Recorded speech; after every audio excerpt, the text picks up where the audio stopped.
The story opens in an upscale jewelry store nestled in the heart of a bustling city. It's a busy Saturday afternoon, with customers browsing in the luxurious displays, chatting softly and staff attending to patrons. Among the shoppers is Marcus, a well-dressed black man in his late 30s, confident, calm but with a reflective expression. Marcus has come to the store to purchase a special gift for his wife's birthday, one he's spent weeks saving for, carefully choosing a piece that symbolizes love and commitment. As Marcus examines a rare diamond necklace, a security guard named Dave, a young white man in his early 20s, approaches him with suspicion, eyes fixed on him intently.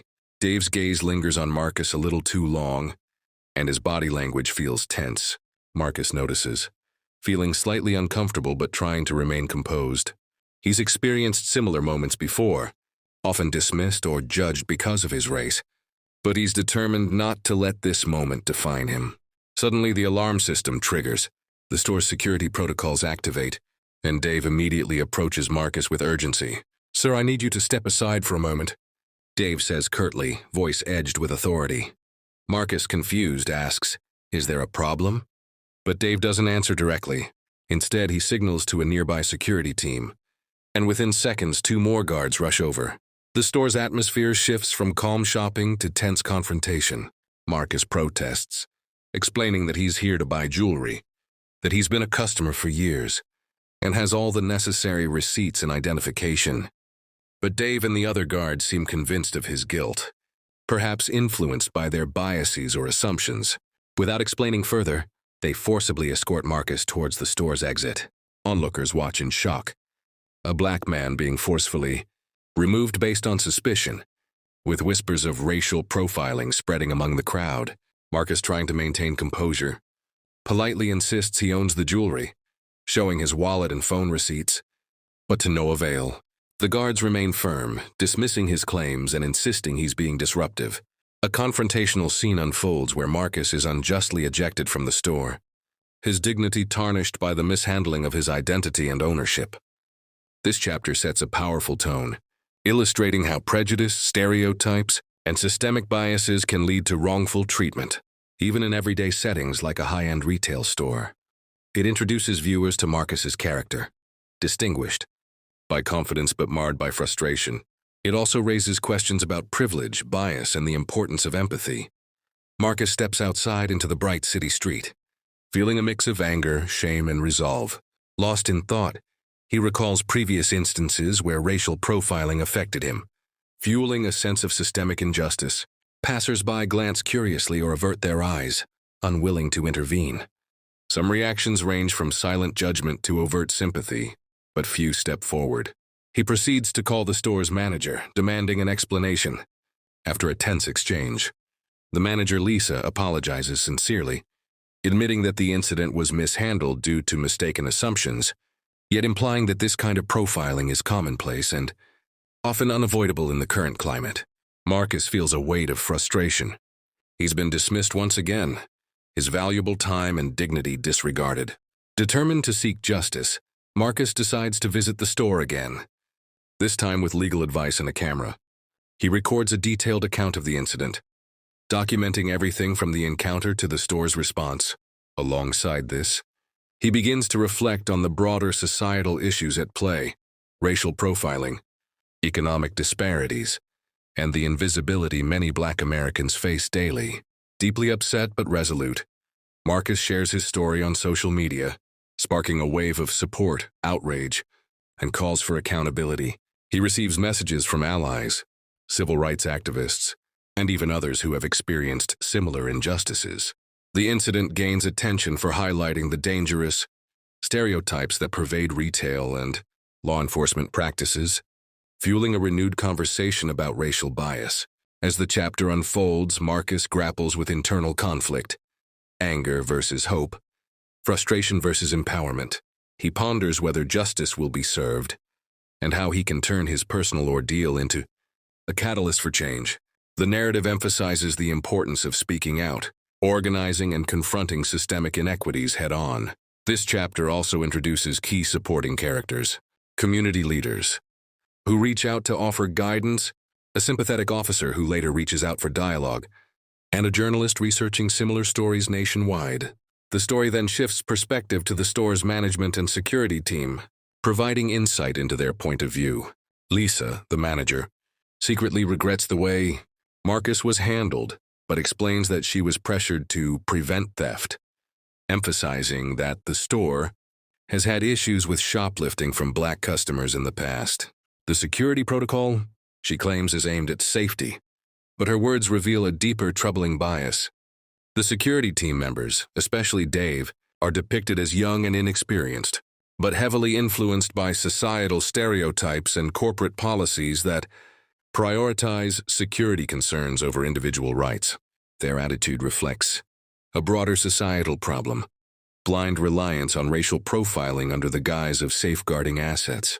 The store executives are shown in a meeting, defending their protocols, emphasizing the need for heightened vigilance, but failing to acknowledge their role in systemic bias.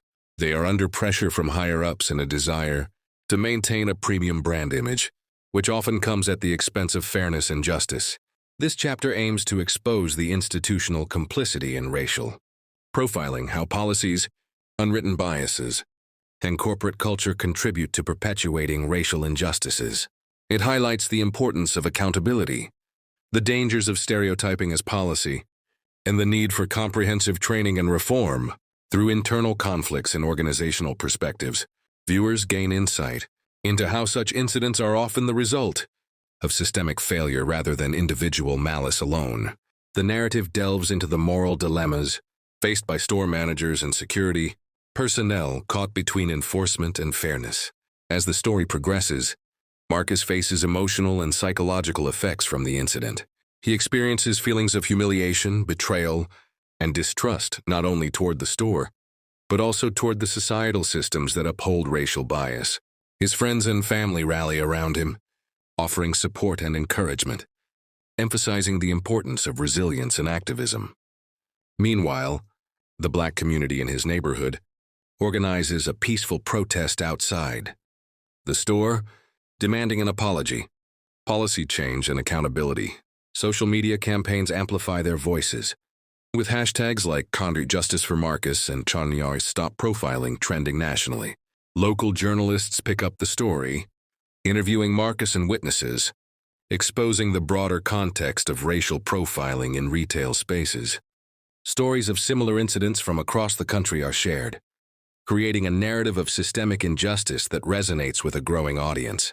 This chapter emphasizes the power of community solidarity, peaceful protest, and media enforcing institutions to confront their biases. It also delves into Marcus's personal growth, his determination to not let this event define him but to use it as a catalyst for positive change. The emotional weight peaks here as Marcus speaks at community rallies, delivering a compelling message about dignity, respect, and the need for societal reform. Support pours in from civil rights organizations, and his story becomes a symbol for much-needed change. This chapter, Marcus takes legal action against the store, filing a discrimination complaint that gains traction in the media. The store's leadership is forced into damage control, and internal investigations are launched. Though some employees like Dave are reprimanded, thank you for your request. Crafting or reassigned, systemic issues remain unresolved. Meanwhile, policy discussions about a 6-chapter script, with each chapter being around racial profiling, bias training, words on a powerful social and corporate responsibility, gain momentum. Story like Security throws out a public debate ensues. What black a man from jewelry store, not knowing. Measures can be implemented to prevent such incidents. He owns it, guest speakers. Civil rights leaders. Business involves a detailed narrative with rich character development. Social owners and policymakers weigh themes in emotional depth. Since each emphasizing education and structural reform, Marcus begins working chapter would be quite extensive when with advocacy groups to develop. Fully fleshed out, I will begin anti-profiling training programs and initiatives that by providing detailed summaries and key scene, promote racial equity in retail and law, outlines for each chapter. Enforcement. Meaningful necklace for his wife's birthday. The final chapter depicts a city where change is beginning to take a symbol of their love crafted with root, inspired by Marcus's care and importance. Marcus is calm, confident, and courage. The jewelry store publicly issues a formal apology, promises renewed training, proud, but his demeanor hints at underlying experiences of racial bias in every day, and commits to anti-bias life. The scene shifts when Marcus approaches policies. Marcus visits the store, a display with a beautiful diamond necklace. As witnessing the tangible efforts being made, he reflects on he examines the jewelry. A security his journey. How a painful incident sparked a movement aimed at systemic reform. He meets with other victims, guard Derek, a young man in his early sharing stories, and realizing that 20s, watches him closely. His body language, glances, his experience has empowered many to stand against and subtle. Gestures suggest suspicion. It's injustice. The story an all too familiar scene, albeit still ends with Marcus assertively stepping into his future, confident that, through awareness and jarring, Marcus notices Derek's gaze lingered activism. Progress is possible. He continues to advocate too long, with an almost emphasizing that understanding. Empathy and action are accusatory intensity, and begins to feel uncomfortable but tries to stay composed. Suddenly the vital in building a more equitable society. In closing, the narrative leaves viewers. Store's alarm blares, with a powerful message. That justice begins trigger. Derek approaches Marcus swiftly, demanding with individual courage, institutional accountability, and community he step aside with a stern tone. Marcus taken resilience. Change is possible when people refuse to accept a back, asks what's wrong. Injustice silently and every voice matters. Derek doesn't answer directly. Instead, he signals in the fight for fairness,